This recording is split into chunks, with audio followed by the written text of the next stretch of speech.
Right now I'm going to talk with you about some different tools that we use to talk about electricity and use to measure electricity, as well as show you some circuit components. Okay, so this is the first thing I want to talk about. This is called a multimeter or a voltmeter. Okay, usually they have like an off position, this is like a dial, and sometimes they'll like be off when they're pointed up, or in this case it has an actual on-off switch. When you're using these, it's actually really important to turn them off when you're not using them so we can make these batteries last.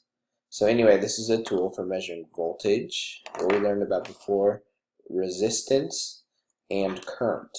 Okay, now this one and pretty much all the ones I have won't measure current because if you don't do it the correct way, it'll blow up the fuse and they'll all blow fuses. Okay, this part right here says DCV for voltage, and this part right here has a little symbol. It's really hard to see, but it has the omega symbol for resistance. So this is where we measure resistance. Now this one right here also says AC voltage.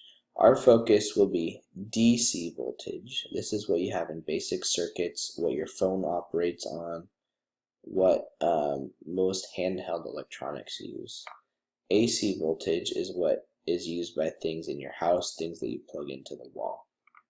Okay, anytime you have an adapter though, like those big black boxes that you plug into the wall with a little cord that you plug into something else, it's actually taking the AC voltage or the AC current and converting it into DC.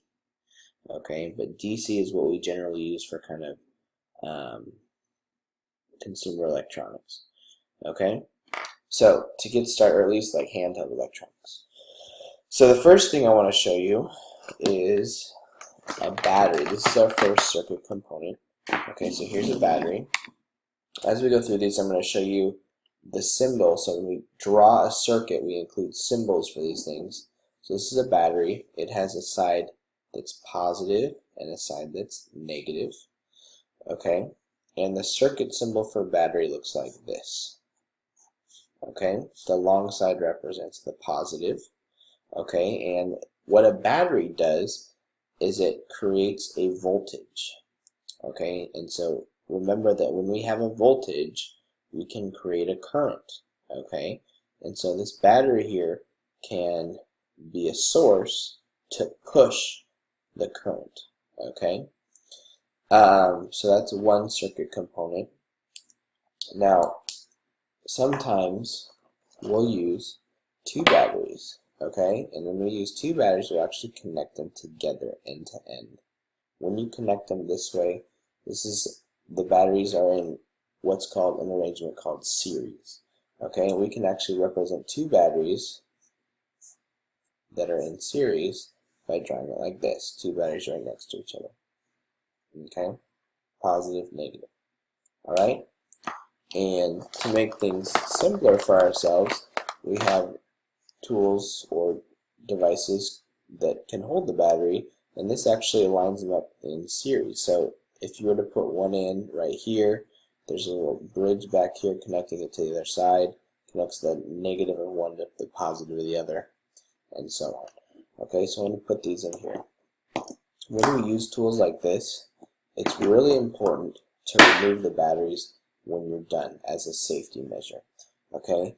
Because what happens is these two ends, if they were to touch together, would short out the batteries. Now for these batteries, they can't produce a very high current, and so it would be pretty safe. They would get really hot and the batteries would die, and that would be pretty much the end of the story. With bigger, more powerful batteries though, you can start fires, batteries can explode, it can be very dangerous, okay? And so a really important habit when we use a battery holder like this, when we're done using it, we're going to go ahead and take the batteries out, okay? Alright, the next thing I want to talk about is wires, okay? So I have these wires. They have at the end of them something called alligator clips that can open them and close them up. Okay, wires come in all sorts of colors. Okay, you might have seen the movies when they have to be very careful not to cut maybe like the red wire. Well, the color of the matte wire doesn't mean anything. Okay, so red wire, green wire is the same thing. Now when you're building electronics, sometimes it's useful to use wires of a specific color so that you can ensure when someone else looks at the circuit, they understand what the wire is being used for. So often a red wire is used to connect to the positive end of the battery, and that's used often in circuits so that someone looking at the circuits understands that that's where the positive end of the battery is. Now when you build the circuit, you always need something for the electricity to pass through or to use up the electricity. And so here's a light bulb. This is when I got a set of Christmas lights and I pulled it from there. Okay, so if we're drawing circuit symbols, the circuit symbol for a light bulb would be this. Okay, just a little bulb. Okay, and we'll build a real simple circuit real quick. Okay, so when you build a circuit, you need three components. Okay, you need a voltage source, you need some type of connector, in this case the wires, and you need something for the current to flow through to use the power, or to use up power. Okay, so what I was mentioning before, if the battery is connected just to itself without going through something, what happens is there's no resistance, nothing to slow the current down, and so the electrons travel very fast and cause it to heat up, because when electrons travel, they cause things to heat up.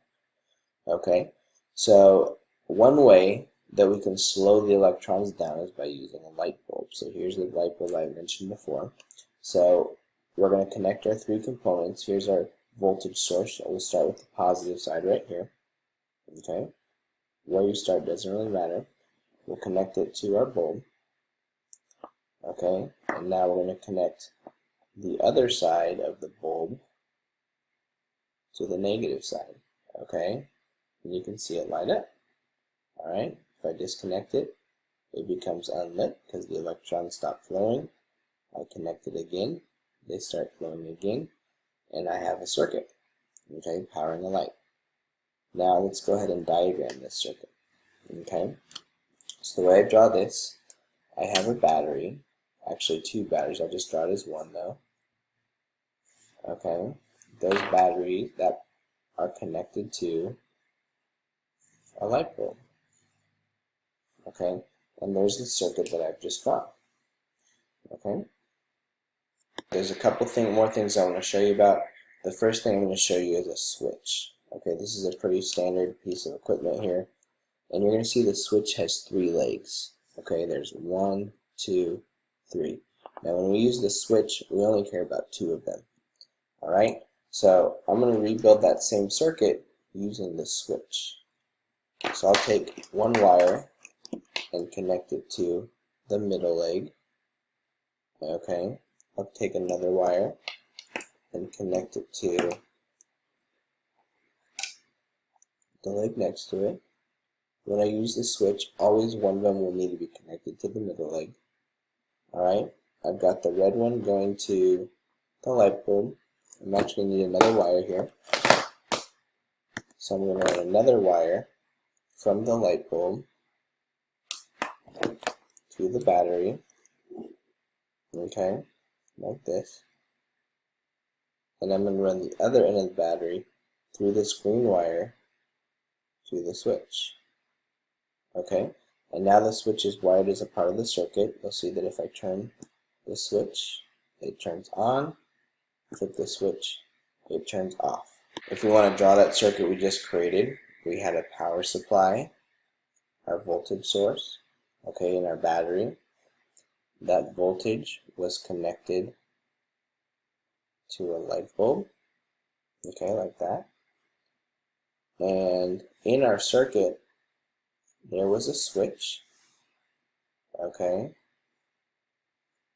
and there we have our circuit. Okay, this would be our symbol for a switch. Okay, when the switch is open, the circuit doesn't flow. Okay, electrons are stuck. When we close it, we give the electrons a path to flow through, and the electrons start to flow.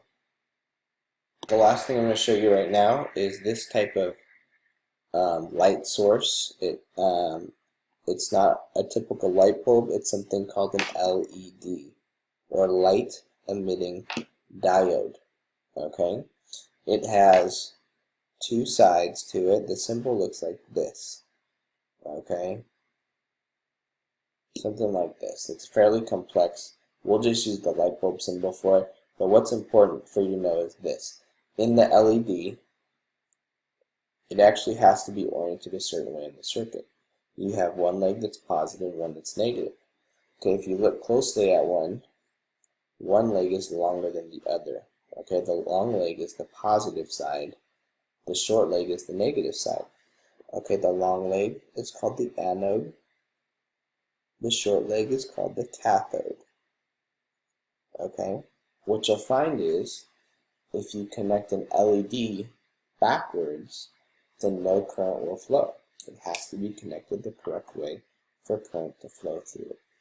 Okay, and this is something you'll have a chance to explore when we get going with the circuits.